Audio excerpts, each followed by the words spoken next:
Army court room में आज एक केस अनोखा खड़ा था। छाती तान अफसरों के आगे फौजी बलवान खड़ा था। बिन हुक्म बलवान, तूने ये कदम कैसे उठा लिया? किससे पूछकर उस रात तू दुश्मन की सीमा में जा लिया? बलवान बोला, सर जी ये बताओ कि वो किससे पूछकर आए थे? सोए फौजियों के सिर काटने का फरमान कौन से बाप से लाए थे? बलवान का जवाब में सवाल दागना अफसरों को पसंद नहीं आया और बीच वाले अफसर ने लिखने के लिए जल्दी से पेन उठाया। एक बोला, बलवान हमें ऊपर भी जवाब देना है और तेरे काटे हुए सिर का पूरा हिसाब देना है। तेरी इस करतूत ने हमारी नाक कटवा दी, अंतर्राष्ट्रीय बिरादरी में तूने थू थू करवा दी। बलवान खून का कड़वा घूंट पीकर रह गया। आंख में आया आंसू भीतर को ही बह गया। बोला, साहब जी अगर कोई आपकी माँ की इज्जत लूटता हो, आपकी बहन बेटी या पत्नी को सरेआम मारता कूटता हो, तो क्या आप पहले अपने बाप का हुक्मनामा लाओगे या फिर अपने घर की लुटती इज्जत खुद बचाओगे? अफसर नीचे झांकने लगा, एक ही जगह पर ताकने लगा। बलवान बोला, साहब जी गांव का गवार हूं, बस इतना जानता हूं कौन कहां है देश का दुश्मन, सरहद पे खड़ा खड़ा पहचानता हूं।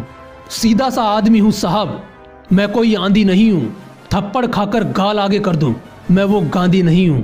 अगर सरहद पे खड़े होकर गोली ना चलाने की मुनादी है तो फिर साहब जी माफ करना, ये काहे की आजादी है? सुनो साहब जी, सरहद पे जब जब भी छिड़ी लड़ाई है, भारत माँ दुश्मन से नहीं आप जैसों से हारती आई है।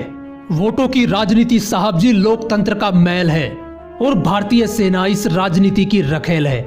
ये क्या हुक्म देंगे हमें जो खुद ही भिखारी हैं? किन्नर है सारे के सारे, ना कोई नर है ना नारी है। ज्यादा कुछ कहूं तो साहब जी दोनों हाथ जोड़ के माफी है, दुश्मन का पेशाब निकालने को तो हमारी आंख ही काफी है। और साहब जी एक बात बताओ, वर्तमान से थोड़ा सा पीछे जाओ। कारगिल में जब मैंने अपना पंजाब वाला यार जसवंत खोया था, आप गवाह हो साहब जी, उस वक्त मैं बिल्कुल भी नहीं रोया था। खुद उसके शरीर को उसके गांव में जाकर मैं उतार कर आया था। उसके दोनों बच्चों के सिर साहब जी मैं पुचकार कर आया था। पर उस दिन रोया मैं जब उसकी घरवाली हौसला छोड़ती दिखी और लघु सचिवालय में वो चपरासी के हाथ पांव जोड़ती दिखी। आग लग गई साहब जी, दिल किया कि सबके छक्के छुड़ा दूं, चपरासी और उस चरित्रहीन अफसर को मैं गोली से उड़ा दूं। 1 लाख की आस में भाभी जी आज भी धक्के खाती हैं। 2 मासूमों की चमड़ी धूप में यूं ही झुलसी जाती है। और साहब जी शहीद जोगिंदर को तो नहीं भूले होंगे आप? घर में जवान बहन थी जिसकी और अंधा था जिसका बाप।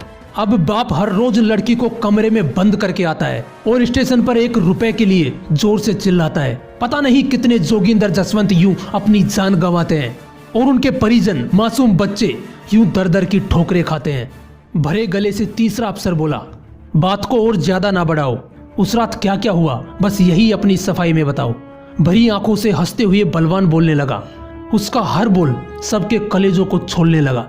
साहब जी उस हमले की रात हमने संदेश भेजे लगातार 7, हर बार की तरह कोई जवाब नहीं आया। 2 जवान मारे गए पर कोई हिसाब नहीं आया। चौकी पर लगे जवान लगातार गोलीबारी में मारे जा रहे थे और हम दुश्मन से नहीं अपने हेडक्वार्टर से हारे जा रहे थे।